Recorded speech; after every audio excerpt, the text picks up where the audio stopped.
devoted to understanding the complex interactions between nature, human health, and well-being.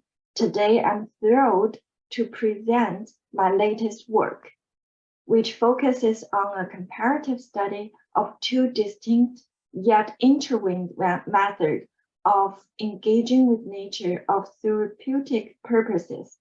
My topic is comparative study on the impacts of guided forest therapy walk and forest therapy in simulated indoor environment on humans' physical and mental health.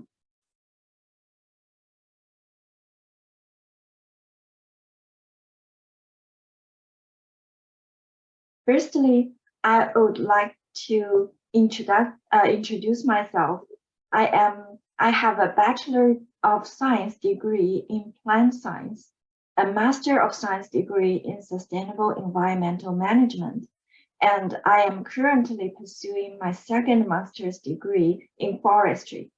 My research focus is on forest therapy, and I am proud to be a member of the Multidisciplinary Institute of Natural Therapy Lab at the University of British Columbia in Canada.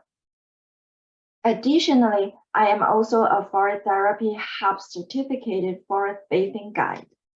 Throughout my studies and professional experiences, I have come to understand the importance of nature in our lives. It is my belief that nature is a vital component of our well-being, and it is essential to incorporate it into our daily lives. My research in forest therapy has allowed me to explore the therapeutic benefits of spending time in nature, and I am passionate about sharing these findings with you.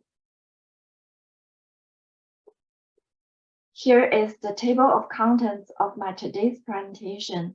It consists of background introduction based on literature review, aims and objectives of my current research, materials and methods of the research, and anticipated results and follow-up research potentials.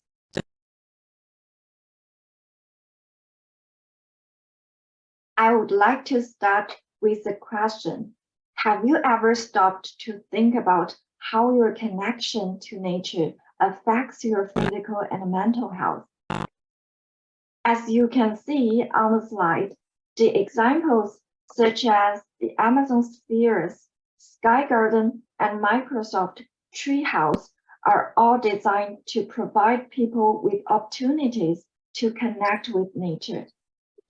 These spaces allow people to experience the benefit of nature in an urban environment, which can be great for those people who may not have access to natural environments regularly. For these big companies and governments, they recognize the importance of nature and introduced nature into the outdoor setting. So nature can be actually be incorporated into our daily lives. Studies have shown that people who have regular access to nature tend to have better physical health outcomes, such as lower blood pressure, reduced stress, and a lower risk of heart disease.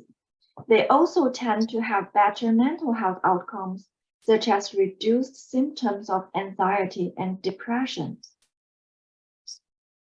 Incorporating biophilic design elements in workspaces, such as the 3 examples that I showed in the previous slide, have shown that to reduce stress levels, increase productivity, and enhance well-being.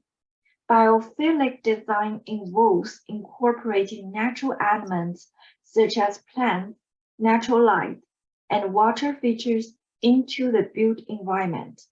It is designed to create a connection to nature, which can have a positive impact on our mental and physical health. Innovative workspaces that incorporate nature can serve as models for future workplace design. These spaces demonstrate that it is possible to create work environments that promote well-being, creativity, and productivity by using natural elements in the design.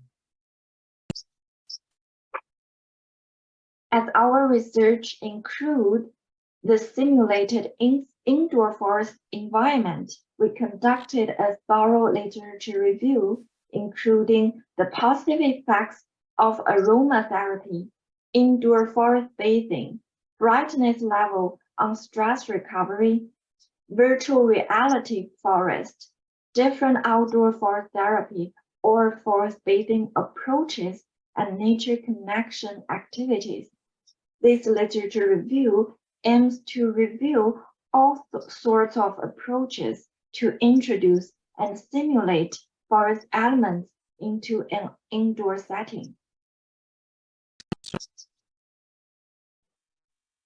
The objectives of our research are to assess and compare the impacts of guided outdoor forest therapy walks and forest therapy in the simulated indoor environment on human physical and mental health.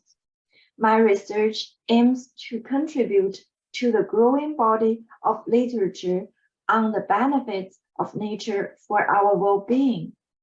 The findings of my study could have implications for the design of indoor spaces and the promotion of nature-based therapies for better health outcomes.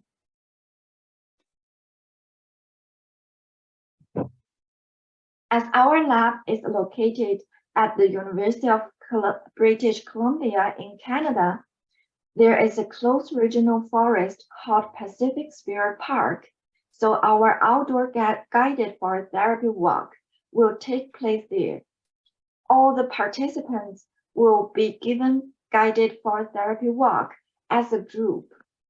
The group size will be around 10 to 15 people.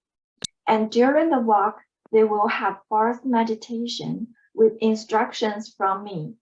They will also have 3 different nature connection activities with a tea ceremony to end the walk. The main tree species in the guided forest therapy walk trail is a combination of the following trees, which are Douglas fir, hemlock spruce, and western grass cedar. The duration of the outdoor guided forest therapy walks will be around 2 hours, which is based on previous research from the United Kingdom that spending at least 120 minutes per week in nature could improve self-reported health and well-being. And we plan to use the profile of mood state as our pre- and post-screening questionnaires for participants' self-declared mental state evaluations. Participants' physical states, which are indicated by pulse rates, blood pressure, and blood oxygen concentration, will be monitored continuously during the walk.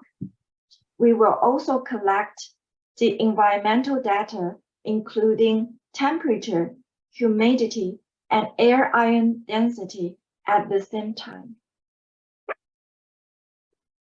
All right, for the indoor forest therapy environment, we will use an aroma diffuser to incubate and spread the essential oil, and the scent molecules will be absorbed through the participant olfaction.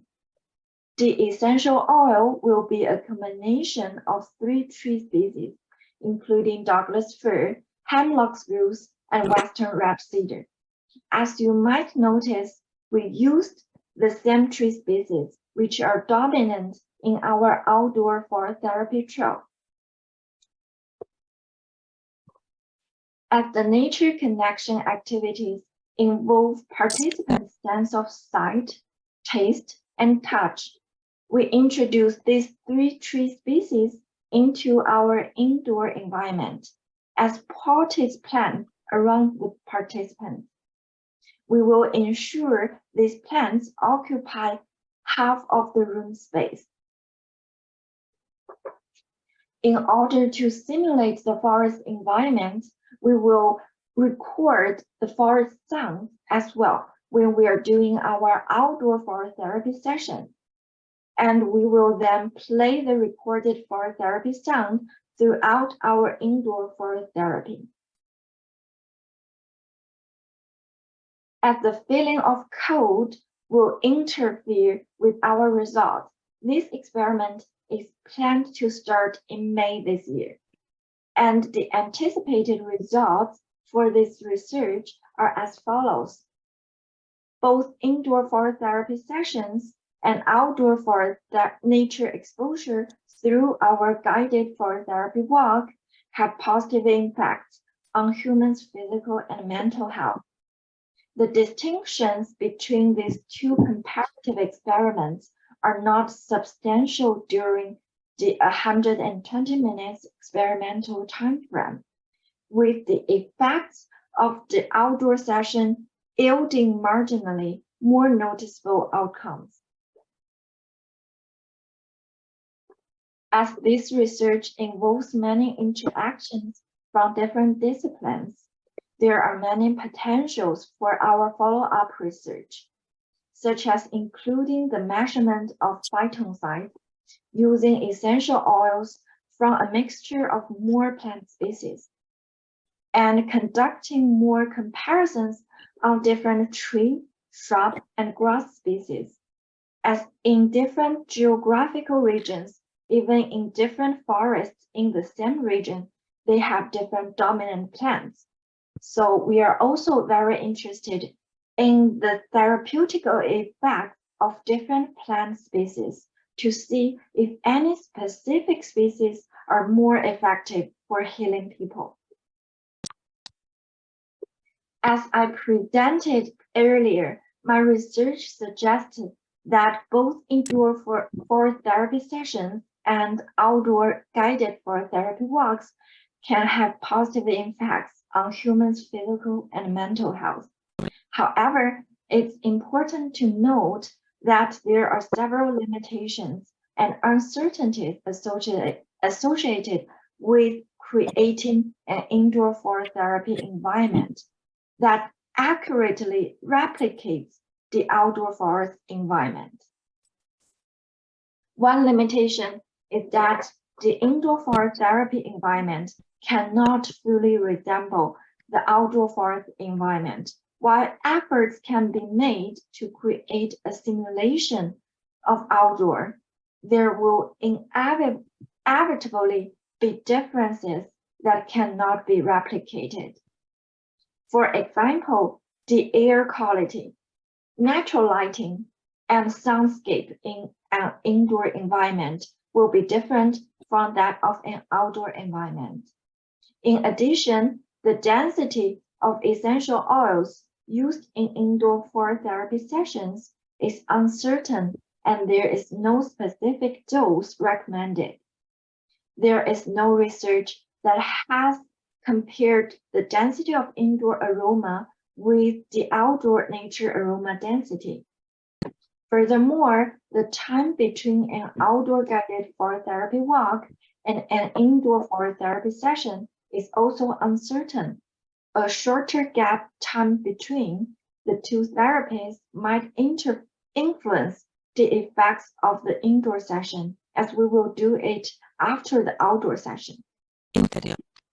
In conclusion, while my research suggests that both indoor forest therapy sessions and outdoor guided forest therapy walks can have positive impacts on humans' physical and mental health, it is important to consider the limitations and uncertainties associated with replicating the outdoor environment in an indoor setting.